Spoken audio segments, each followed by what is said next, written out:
Hi guys, this is gsno.com and I'm here with the unboxing of the Samsung Galaxy A72, a device which has quite a few extras compared to the, guess what, S21 series even. Okay, so it was unveiled earlier this year, just as the spring was starting. It's a mid-range phone and it looks gorgeous in this violet hue. We've already done a hands-on with it and now it's time for an unboxing and very soon a review. The selling points are clear. We're getting 3x optical zoom here, which is something that the Galaxy S21 and S21 Plus don't have, as well as a main camera with optical image stabilization, which is something that the S21 has, to be honest.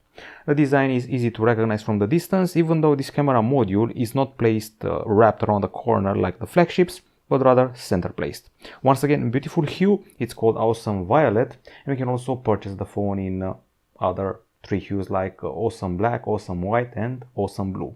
I'm going to fire up the phone. It's quite the device, quite big, 6.7 inches in diagonal, and let's see what we're getting inside the box. First of all, there's an envelope here at the top side, as Samsung has accustomed us. And before we get going, I have to mention the price is around $400 to $420 for this mid-range device. And we have here the 4G version. There's also a 5G version of the A72. You can see here the key used to access the slots. And inside here we have three little leaflets, two quick start guide and warranty card, as per usual for a modern device. This charger is shaped a bit like the iPhone 1. It comes with an USB-C connector. It promises to deliver 25 watt charging, and that's pretty much it.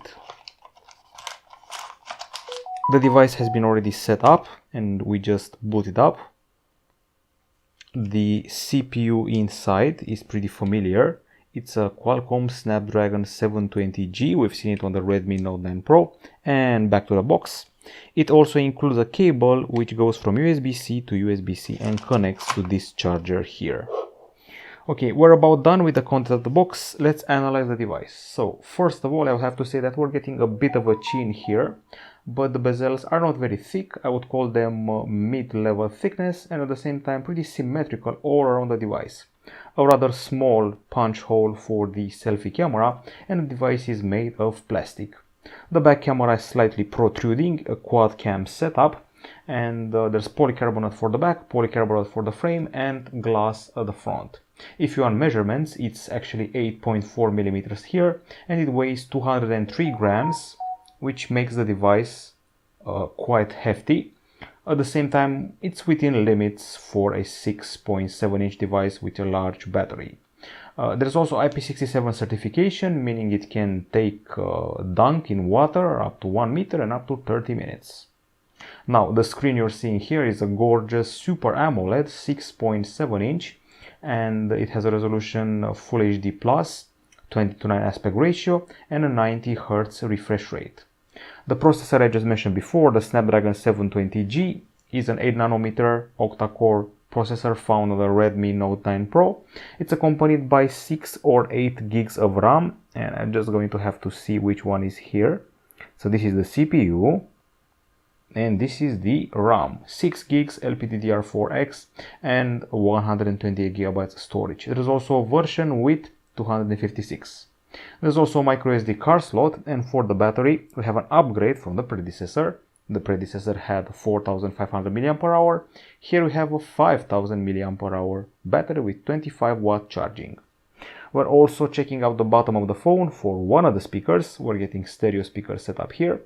There is the USB-C connector, microphone and audio jack. At the top side, microphone, and here we have the tray for the SIM and microSD. On the right side, power button and volume buttons. On the left side, absolutely nothing but a beautiful violet glow.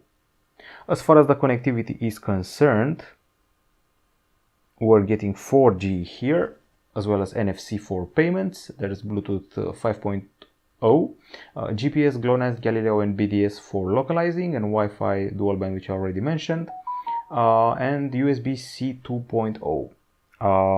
Just in case you're wondering, we're running on Android, let's see here, Android 11 with One UI 3.1, the same version as the S21 series. Now, on the camera front, this here is a pretty small punch hole for a 32 megapixel selfie camera which shoots 4K video, which is nice to see on a mid-range phone, even though it's a higher tier of mid-range. At the back side we have a quad camera which has quite a few standout points. For example, the main 64 megapixel camera combines 4 pixels in one. For 16 megapixel shots it has f1.7 aperture, face detection autofocus and optical image stabilization. Then we have a 12 megapixel ultra wide camera and an 8 megapixel telephoto camera with 3x optical zoom and its own optical image stabilization, to which we add a 5 megapixel macro camera. Of course, this setup can easily film 4K 30 frames per second, and it has an LED flash here. Gorgeous integration of the module here and a pretty nifty cover of the back side. It doesn't draw fingerprints and it's not glossy. Aside from that, I think it's time that you saw the camera interface with all of its modes. One thing to remember is that the fun mode has been done in partnership with Instagram, or better said Snapchat. Not sure which one of them is it. It's actually Snapchat, and you have to have internet to get daily masks or daily filters like these ones. So every day a new filter will appear and you're going to be seeing it in this section. We also have single take, which we know from the S21 series and S20 series. There's a photo mode here, and you can also take photos in the full 64 megapixel resolution. This is the video department. You can activate the super steady mode for extra stabilization, and there's also the option to shoot full HD 60 frames per second or 4K at 30 frames.